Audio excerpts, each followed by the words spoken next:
우리 하나님 말씀을 우리 한 목소리로 함께 봉독하도록 하겠습니다. 유다의 왕 여호야긴이 사로잡혀 간 지 37년 곧 바벨론의 왕 에윌무로닥이 즉위한 원년 12월 그달 27일에 유다의 왕 여호야긴을 옥에서 내놓아 그 머리를 들게 하고 그에게 좋게 말하고 그의 지위를 바벨론에 그와 함께 있는 모든 왕의 지위보다 높이고 그 죄수의 의복을 벗게 하고 그의 일평생에 항상 왕의 앞에서 양식을 먹게 하였고 그가 쓸 것은 날마다 왕에게서 받는 양이 있어서 종신토록 끊이지 아니하였더라. 아멘. 2020년 4월부터 시작해서 말씀을 나누었던 이 왕들의 이야기 시작한 지 이제 38번째 만남의 시간이 되었습니다. 왕들의 이야기를 마무리하고자 하는데 그러다 보니 사실 북이스라엘의 멸망과 남유다의 멸망에 대한 이야기가 되어버렸습니다. 이스라엘 왕들이 세워지고 또 이들의 리더십의 여하에 따라서 하나님이 허락해 주시는 형통함 가운데 부유한 나라를 세워가기도 하고 또 이들이 하나님을 멀리하고 우상을 숭배함으로 말미암아 하나님의 심판을 받아 멸망하기까지의 이 많은 이야기들은 늘 우리들의 삶에 깊은 도전이 되었으리라 믿습니다. 이 남유다의 마지막을 채우고 있는 왕들이 요시야 왕과 그 아들들이었습니다. 그런데 최후의 성군이라고 하는 요시야 왕의 마지막이 정말 비참한 최후를 맞이하게 됩니다. 하나님의 뜻을 따르지 않고 자신의 의지, 자신의 생각을 따라서 하나님의 말씀에 불순종함으로 맞은 최후였기 때문입니다. 요시야는 우상을 섬기던 산당을 제거한 왕입니다. 그리고 각종 우상들을 부셔버리기도 제거했으며 또 성전을 수리하고 하나님께 드리는 예배를 회복했습니다. 그리고 선지자 사무엘 이후에 끊어졌던 유월절을 지키며 번제를 하나님의 전에 드리기도 했습니다. 이제는 나라가 안정을 찾았습니다. 그런데 이때 애굽 왕 느고가 유브라데 강가의 그 갈그미스까지 치러 올라왔습니다. 아수르를 바벨론의 손에서 구출하기 위함이었습니다. 이에 요시야는 올라오는 애굽의 군대를 막아섰습니다. 당시 신은 강대국이라고 했던 성장한 바벨론이 아수르를 쳐서 세력을 확장해 나가고 있었습니다. 또 다른 강대국인 애굽이 이를 저지하고 이게 아수르와 바벨론, 애굽 이렇게 여러 나라들이 서로 견제하는 상황 속에 있었습니다. 그래서 애굽은 어떻게 해서든지 아수르를 지켜서 바벨론과 힘을 이렇게 비등하게 만들려고 이렇게 했었습니다. 이때 애굽 왕 느고가 유다와는 아무런 감정이 없었고 싸우고자 하는 마음도 없었다고 하는 대목이 역대하 35장 21절에 나옵니다. 느고가 요시야에게 사신을 보내어 이르되 유다 왕이여 내가 그대와 무슨 관계가 있느냐? 내가 오늘 그대를 치려는 것이 아니요 나와 더불어 싸우는 족속을 치려는 것이라. 하나님이 나에게 명령하사 속히 하라 하셨은즉 하나님이 나와 함께 계시니 그대는 하나님을 거스르지 말라. 그대를 멸하실까 하노라 하나. 요시야는 이 말씀이 하나님의 명령이라고 하는 그런 애굽 왕 느고의 소리를 무시했습니다. 왜냐하면 몇 대에 걸쳐서 북이스라엘 남유다를 짓밟은 나라가 아수르였거든요. 원수의 나라, 대적의 나라가 아수르였습니다. 그러니까 아수르가 오히려 위기에 빠지게 되었다, 위험에 빠지게 되었다라는 소식을 듣고 얼마나 기뻐서 춤췄는지 모릅니다. 그런데 이런 아수르를 구하고자 애굽이 출정을 하였단 말이에요. 그러니까 좋을 리가 없습니다. 그래서 요시야 왕이 애굽의 군대를 막아섰습니다. 우리가 이성의 끈을 놓을 때가 있습니다. 언제 그래요? 내 안에 있는 화, 내 안에 있는 분노가 가득하면 우리의 이성의 끈을 놓게 됩니다. 그 다음이 보이지를 않습니다. 요시야 왕은 애굽 왕 느고가 얘기하는 하나님의 말씀이라, 하나님의 명령이라, 하나님이 속게 하셨다라는 말씀이 있음에도 불구하고 그 자리를 떠나는 것을 싫어하였다라고 성경은 말씀하고 있습니다. 요시야는 하나님 앞에 정직하게 행한 왕이었습니다. 다윗의 길을 따라 하나님을 성실하게 섬겼던 왕으로 인정받았던 왕이었습니다. 그럼에도 불구하고 하나님의 말씀을 무시합니다. 물론 지금은 하나님께서 히스기야 왕에게 유다가 멸망할 것이라고 예언을 해주셨잖아요. 그러니까 유다가 멸망하는 그 시기에 있습니다. 최악의 상황으로 가는 것입니다. 어차피 유다는 멸망할 것입니다. 그런데 그 멸망은 하나님의 말씀에 불순종하였기 때문에 받게 된 멸망입니다. 그 대표적인 모습, 그러한 불순종의 모습을 이 요시야가 지금 보여주고 있습니다. 요시야는 하나님이 애굽왕 바로 그 느고와 함께 하신다는 말을 듣고도 그 말씀에 따르지 않았습니다. 오히려 변장하고 이 느고와 싸우고자 하였습니다. 결국 무깃도 골짜기에서 화살에 맞아서 중상을 입고 예루살렘까지 도망해서 예루살렘에서 최후를 맞이하게 되었습니다. 정말 힘든 일이지만 내 생각과 내 가치관이 하나님의 말씀과 상충하게 될 때 우리는 하나님의 말씀에 따를 수 있어야 합니다. 자칫 내 자아가 너무 강하게 되면 하나님의 음성을 듣고 있음에도 불구하고 하나님의 음성을 무시하고 덮어버리고 갈 수 있습니다. 지극히 인간적인 감정과 인간적인 생각, 인간적인 결단, 인간적인 행동으로 말미암아 재앙을 자초하는 잘못된 결과를 가져오게 됩니다. 그러니까 내 감정에 치우쳐서 하나님의 일을 무시하는 잘못, 하나님의 말씀에 불순종하는 잘못을 저지르지 않도록 늘 내 자신을 돌아볼 수 있어야 합니다. 늘 내 자신의 감정을 잘 다스릴 수 있어야 합니다. 하나님은 언제나 옳습니다. 이 사실을 늘 확인할 수 있는 우리 성도님들 되시기를 바랍니다.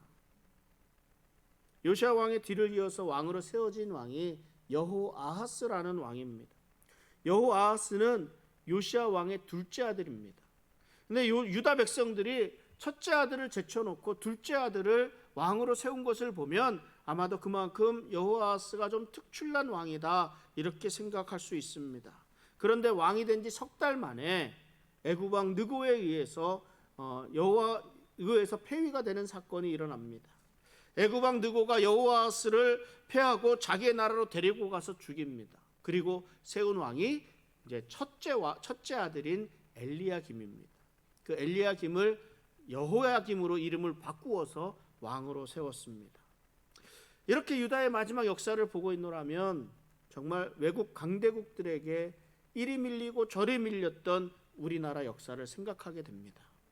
중국과 러시아, 미국, 일본, 영국 이런 나라들에게 치이고 밀려서 내정 간섭 받으면서 주변의 눈치를 보아야 했던 과거 우리나라가 지금은 그래도 어느 정도 선진국의 대우를 받으면서 또 주변 많은 강국들과 대등하게 서는 것을 보면서 하나님에게 감사하게 됩니다. 왜 애굽 왕 느고가 여호아하스를 폐위하고 허수아비 왕인 여호야김을 세웠을까요? 아마도 여호아하스 왕은 짧은 3개월이었지만 반애굽 정책을 펴지 않았나 생각해 볼 수 있습니다. 그만큼 애굽이 유다의 내정까지도 간섭하고 있었다는 것을 말씀하고 있습니다. 애굽 왕은 왕을 갈아치우는 것에 멈춘 것이 아니었습니다. 유다에 벌금을 부과했는데 어떤 벌금이었냐면 요시야 왕이 애굽에 올라가는 군대를 가로막은 데 대한 벌금을 청구했습니다. 여호야김은 어때요? 자기를 왕으로 세워줬으니까 거기에 충성할 거 아니에요. 그러니까 모든 은금 재물을 다 갖다 바치고 부족하니까 백성들에게 세금을 징수해서까지 갖다가 애굽에 갖다 바치는 것을 봅니다. 성경은 이 여호아하스 왕과 여호야김 왕이 요시야 왕의 개혁을 계속해서 지켜보았음에도 불구하고 조금도 그 아버지 요시야의 길을 따르지 않고 악을 행하였다고 말씀합니다. 여호야김은 애굽에게 낼 그 벌금만을 세금으로 거두었을 뿐만 아니라 자기 자신을 위해서 호화로운 궁을 짓기 위해서 백성들에게 무거운 과도하게 세금을 징수하기도 했습니다. 열왕기의 저자는 이렇게 여호아하스와 여호야김에 대해서 여호와 보시기에 악을 행하였다고 간단하게 기록하고 있습니다.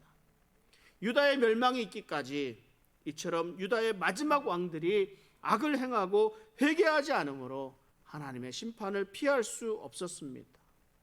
이때 주변 상황에는 신흥 강대국으로 우뚝 선 바벨론이 아수르를 멸망시키고 당시 강대국이었던 또 애굽과 일전을 치르고 있었습니다.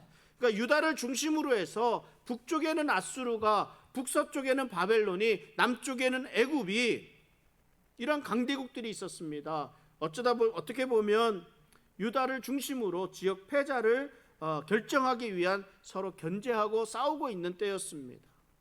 애굽의 바로와 느고는 아수르를 돕기 위해서 유브라데 강가의 갈그미스까지 전투에 참여를 합니다. 그 전투에서 처음에는 승리를 거두는 듯 했습니다. 그러나 결국 갈그미스에서 참패를 당하게 됩니다. 이때의 바벨론의 총사령관이 느부갓네살이라는 총사령관이 있었습니다. 잘 많이 들어본 이름 아니겠습니까? 느부갓네살은 아수르와 애굽 군대를 연이어 꺾으면서 지역의 최강자로 등극하게 됩니다. 이 느부갓네살은 뛰어난 장군이었고 또 바벨론의 관제를 정비하고 궁전과 저수지, 대운하 공사들을 하는 등 이 바벨론의 건국 기초를 세운 그런 왕으로, 높은 군주로 알려져 있습니다. 그리고 느부갓네살이 이 정복한 땅에서, 정복지에서 젊고 유능한 인재들을 포로로 데리고 가서 최고의 교육기관에서 최고의 사람으로 훈련시키고 국가의 중요한 요직에 골고루 등용하는 그런 인재 등용의 정책을 펼치기도 합니다. 이때 그 발탁된 사람이 다니엘입니다. 다니엘. 애굽에 의해 왕이 된 여호야김, 친애국 정책을 펼쳐야 되지 않겠습니까? 그러나 바벨론의 눈치를 보아야 됐습니다. 그래서 왕이 된 지 3년 동안에 바벨론의 지시에만 그냥 따르고 있었습니다. 여호야김이 왕이 된 지 3년 만에 바벨론 느부갓네살 왕이 유다로 내려옵니다. 그래서 유다에서 전쟁 기지를 삼고 애굽과의 전쟁을 치르게 되는데, 이때 바벨론이 애굽에게 져서 바벨론으로 돌아가게 됩니다. 그러니까 그동안 참고 있었던 여호야김이 어떻습니까? 바벨론이 져서 물러나는 걸 보고 아직은 애굽이 더 힘이 있는가 보다 생각하고 바벨론을 배반하고 친애굽 정책을 펴게 됩니다. 이 얘기가 이 열왕기서에서는 자세하게 나오지 않지만 예레미야에서 자세하게 기록되고 있습니다. 이때 예레미야 선지자는 바벨론을 거역하지 말라고 권면합니다. 그러나 여호야김은 친애굽을 지지하는 그 신하들의 말을 듣고 바벨론을 배반하고 애굽으로 붙었습니다. 이것이 여호야김의 판단 착오였습니다. 아무리 바벨론이 애굽에 패하여 돌아갔다 하더라도 애굽까지는 좀 거리가 멀어서 좀 힘들지라도 유다 정도는 충분히 어떻게 할 수 있는 힘이 남아 있었습니다. 그래서 이 소식을 들은 바벨론의 느부갓네살 왕이 유다를 공격해 들어오게 됩니다. 그래서 여호야김 왕을 잡아서 쇠사슬에 결박해서 바벨론으로 끌고 갔습니다. 이때 느부갓네살은 여호와의 전 기구들을 바벨론으로 많이 가져가서 자기 신당에 두었다고 말씀하고 있습니다. 이 공격을 바벨론의 1차 유다 침공이라고 합니다. 이 모든 일이 하나님의 말씀을 거역하고 오히려 하나님의 말씀을 전하는 선지자들을 핍박한 유다 왕들에 대한 하나님의 진노의 결과였다고 성경은 말씀하고 있습니다. 하나님은 이사야와 또 미가, 훌다, 하박국, 예레미야와 같은 수많은 선지자들을 보내 이 유다의 멸망을 경고하셨습니다. 그럼에도 불구하고 유대의 왕들은 하나님의 경고의 말씀을 듣지 않았습니다. 무시했습니다. 오히려 므낫세 왕은 이사야 선지자를 톱으로 잘라 죽이기까지 했습니다. 눈을 가리고 귀를 막았던 것이 틀림없습니다. 하나님의 말씀은 무시하고 자기 뜻대로 살아온 인생, 그 민족은 결국은 망하게 되어 있습니다. 열왕기하 24장 10절에 이렇게 말씀합니다. 그때 바벨론의 왕 느부갓네살의 신복들이 예루살렘에 올라와서 그 성을 애워싸니라. 바벨론 느부갓네살의 두 번째 유다 침공에 대한 말씀을 하고 있습니다. 여호야김이 바벨론에서 풀려났습니다. 그래서 예루살렘에 돌아와서 여고냐라고 하는 여호야긴을 왕으로 세웠습니다. 그리고 그 이후에 일어난 일입니다. 바벨론의 침공은 아마도 이 여호야김이 돌아온 이후에 다시 바벨론을 배반하고 애굽에 붙었기 때문일 것입니다. 바벨론 왕 느부갓네살은 여호야김을 죽이고 여호야긴을 바벨론으로 포로로 데리고 갔습니다. 느부갓네살이 여호와의 성전의 모든 보물과 왕궁 보물을 다 집어내고 여호와 성전의 금 그릇들을 다 파괴하였다고 말씀합니다. 그리고 여호야긴을 바벨론으로 데리고 갈 때 같이 데리고 간 사람들이 있습니다. 열왕기하 24장 14절에 이렇게 말씀하고 있습니다.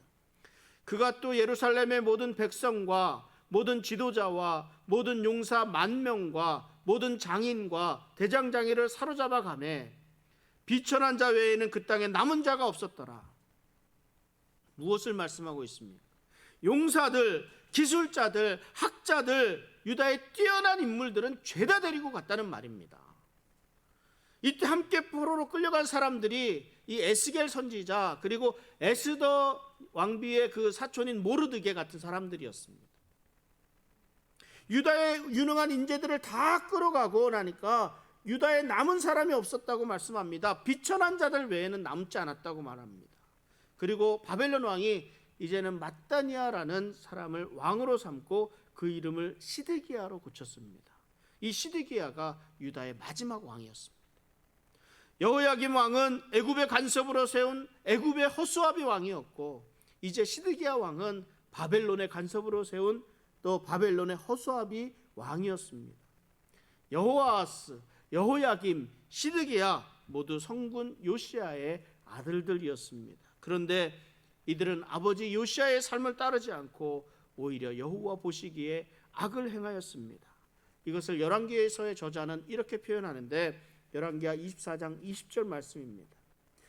여호와께서 예루살렘과 유다를 진노하심이 그들을 그 앞에서 쫓아내실 때까지 이르렀더라. 시드기야가 바벨론 왕을 배반하니라. 무슨 말입니까? 때가 되었다는 말씀입니다. 하나님의 진노하심이 이제는 마지막에까지 이르렀음을 말씀하고 있습니다. 시드기야가 바벨론 왕을 배반하면서 그 마지막이 시작됩니다.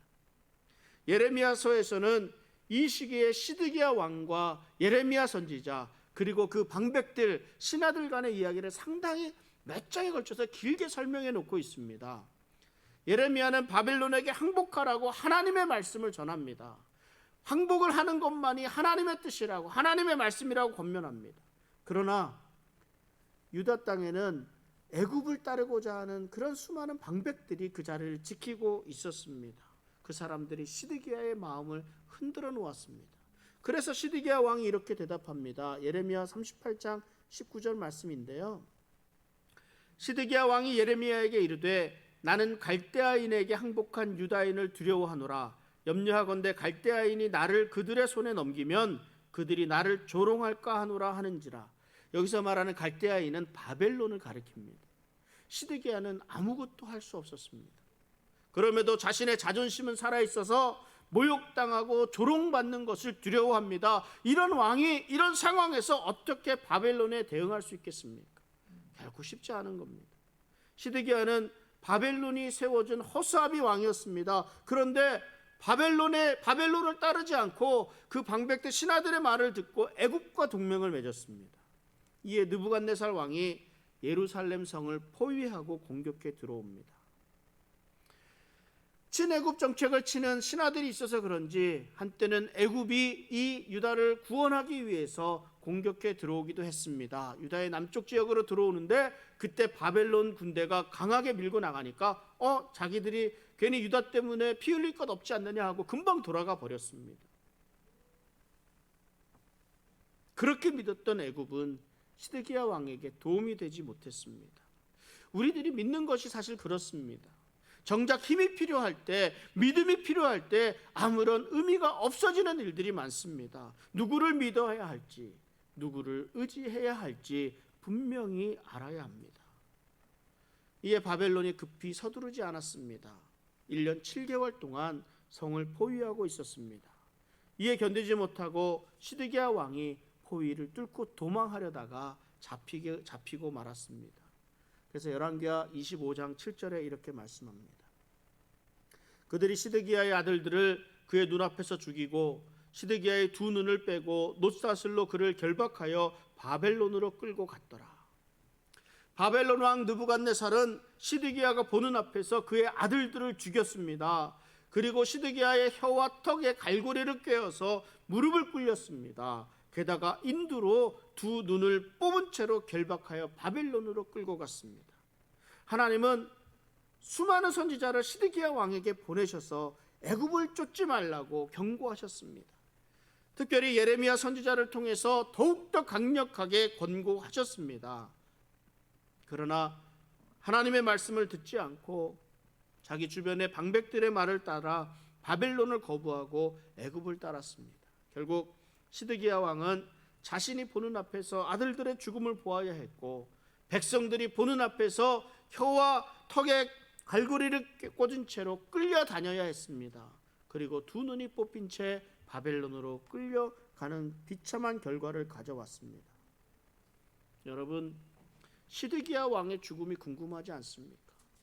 그런데 이 열왕기서와 역대기서 어느 곳에 봐도 바벨론으로 끌려갔다는 이야기까지 나오지 그 이후에 죽음에 대한 이야기가 나오지를 않습니다. 다만 가진 모욕당하고 조롱당하고 바벨론으로 끌려갔다고만 기록하고 있습니다.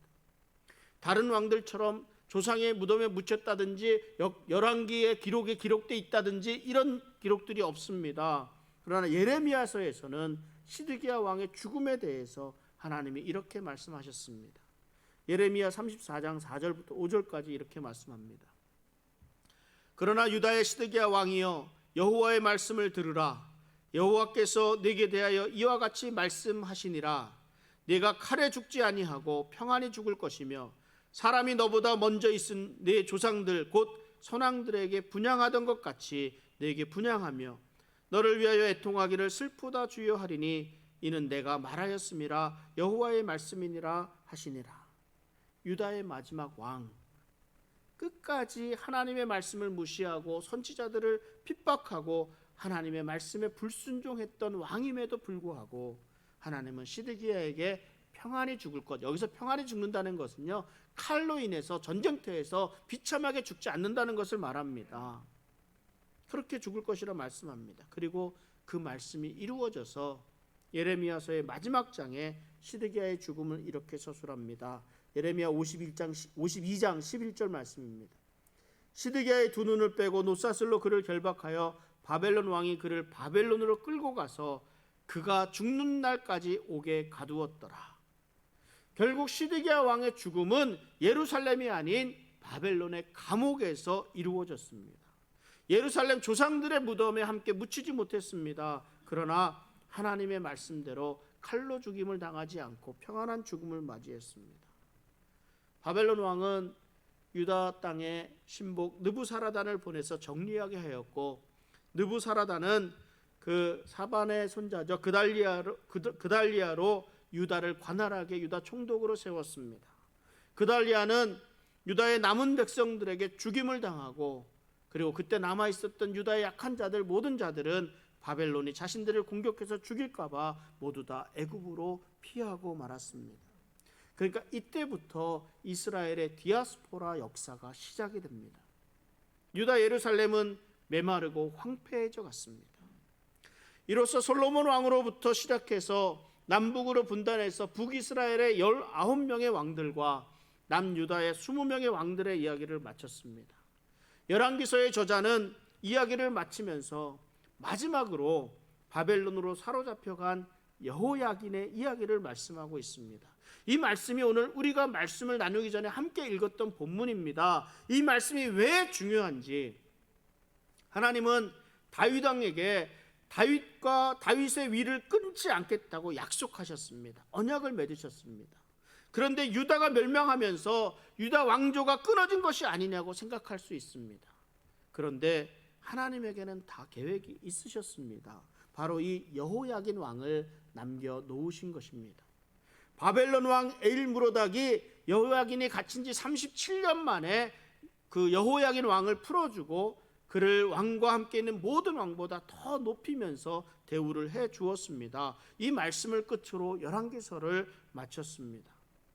이후 바벨론 왕은 바사에 의해서 멸망하게 되고, 바사 왕 고레스 때에 유다 민족의 예루살렘 1차 귀환이 이루어집니다.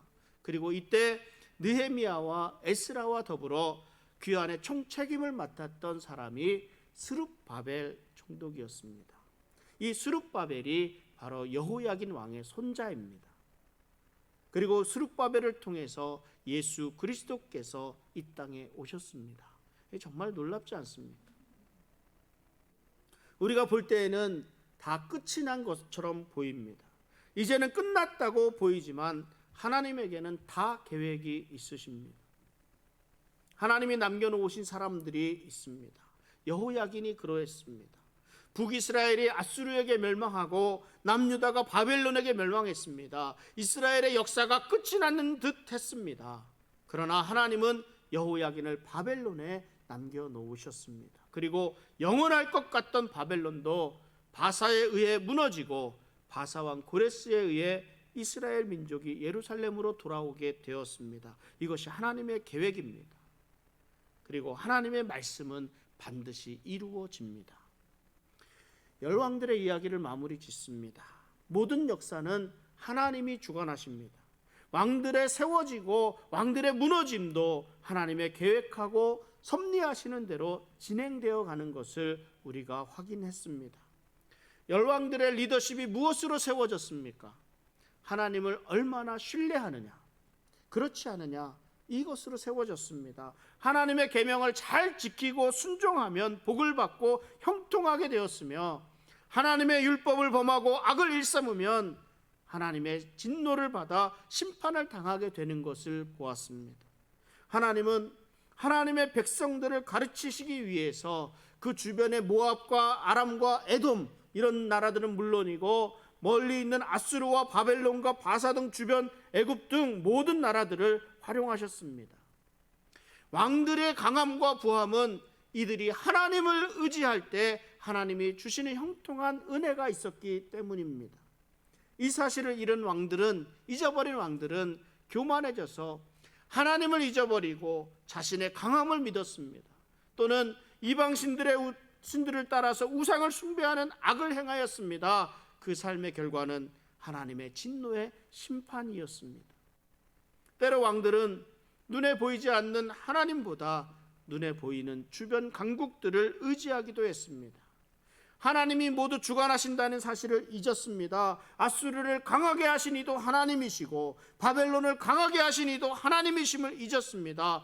그리고 오히려 하나님보다 더 강해 보이는, 눈에 보이는 애굽을 더 의지하기도 했습니다. 그 결과는 오히려 이들을 이용하시는 하나님의 진노의 심판이었습니다. 이스라엘이 위기에 처할 때마다 하나님은 하나님의 사자를 보내셔서 경고해 주셨습니다. 하나님의 말씀을 듣고 겸비하고 회개한 왕들은 하나님의 구원의 손길을 경험할 수 있었고, 하나님의 말씀을 듣지 않고 하나님의 말씀에 불순종한 왕들은 결국 비참한 최후를 맞이할 수밖에 없었습니다. 하나님은 끊임없이 사자들을 보내셔서 말씀하셨습니다. 여호와께 돌아오라, 여호와께 돌아오라. 그러나 북이스라엘 남유다의 왕들은 계속해서 하나님의 말씀을 무시하고 불순종하여서 멸망하고 말았습니다. 우리가 왕들의 이야기를 나누면서 몇 가지 반드시 기억해 두어야 할 것들이 있습니다. 우리가 믿음의 대상을 분명히 해야 한다는 것입니다. 여러분들이 열왕기상하 말씀을 접하면서 가장 많이 접했던 말씀이 어떤 말씀입니까? 무엇이 기억에 남습니까? 저는 여로보암의 길을 따라서, 아합의 길을 따라서 악을 행하였다 하는 이 말씀, 그리고 하나님 보시기에 정직하여 다윗의 길로 행하였다는 이 말씀입니다. 누구를 보고 누구를 따라가느냐가 정말 중요합니다. 구약시대의 하나님의 백성들에 비해서 오늘을 살아가는 우리들이 더 감사해야 될 것은, 구약시대의 사람들은 예수님의 그림자만을 볼 수밖에 없었다는 것이지요. 그러나 오늘을 살아가는 우리들은 예수 그리스도의 모습을 보고 예수 그리스도의 삶을 보았고 그 사랑을 알 수 있다는 것입니다. 그리고 예수님을 닮아가는 삶이라는 구체적인 목적을 가질 수 있다는 것입니다. 당장 눈에 좋아 보이고 몸의 쾌락을 쫓아 살아가지 말고, 당장 눈에 보이는 허상을 쫓아가지 말고, 물질과 사람을 의지하지 말고 하나님을 믿고 하나님을 의지하며 하나님의 뜻에 따라 살아가는 그런 예수님을 닮아가는 그리스도의 장성한 분량까지 자라갈 수 있는 우리 성도의 삶 되시기를 바랍니다. 그리고 또 한 가지, 하나님은 하나님의 백성들의 부르짖음을 들으시고 그 상황을 아시고 그를 위해 움직이신다는 것을 우리는 매번 확인할 수 있었습니다. 비록 평생을 하나님을 멀리하고 우상을 섬기며 살았다 할지라도 겸비하여 하나님 앞에 회개하고 돌이키면 하나님이 그를 품어주시고 하나님의 은혜를 베풀어 주셨습니다. 하나님의 놀라운 은혜 아니겠습니까? 하나님 앞에 겸손하게 무릎을 꿇을 수 있는 우리 성도님들 되시기를 바랍니다. 하나님 앞에 간절히 부르짖을 때 하나님이 들으시고 우리에게 가장 적합한 방법으로 가장 적당한 때에 응답해 주실 것입니다. 결국은 하나님의 말씀대로 이루어집니다. 하나님에게는 다 계획이 있으십니다. 하나님은 여호야긴을 남겨주셨고 수룹바벨을 통해서 예수 그리스도를 이 땅에 보내주셨습니다. 하나님의 말씀이 이루어졌습니다. 그리고 하나님은 또 예수님이 우리 주님이 다시 오실 것을 또한 말씀하셨습니다. 새 하늘과 새 땅이 임할 것이라고 말씀하셨습니다. 하나님에게는 다 계획이 있습니다. 지금까지 우리가 지내온 것 모두 하나님의 은혜임을 고백합니다. 그리고 주님 다시 오실 그날까지 영원히 함께 하실 것을 믿습니다. 마지막 때를 살아가는 우리에게 주시는 하나님 말씀, 요한계시록 1장 3절 말씀이 있습니다. 이 예언의 말씀을 읽는 자와 듣는 자와 그 가운데 기록한 것을 지키는 자는 복이 있나니 때가 가까움이라. 마지막 때를 살아가는 우리들의 삶의 방향을 말씀해 주시고 있습니다. 우리는 주님 오실 때까지 늘 깨어 있어야 합니다. 모든 것이 주님의 은혜임을 고백하며 예수님에게 집중할 수 있어야 합니다. 하나님의 말씀을 읽고 듣고 지켜가며 겸손하게 하나님 앞에 엎드릴 수 있어야 합니다. 우리 주님 오시는 그날까지 오직 주님만을 바라보며 기쁨으로 주님을 맞이하는 우리 복된 성도의 삶 되시기를 주님의 이름으로 축원합니다. 기도하겠습니다.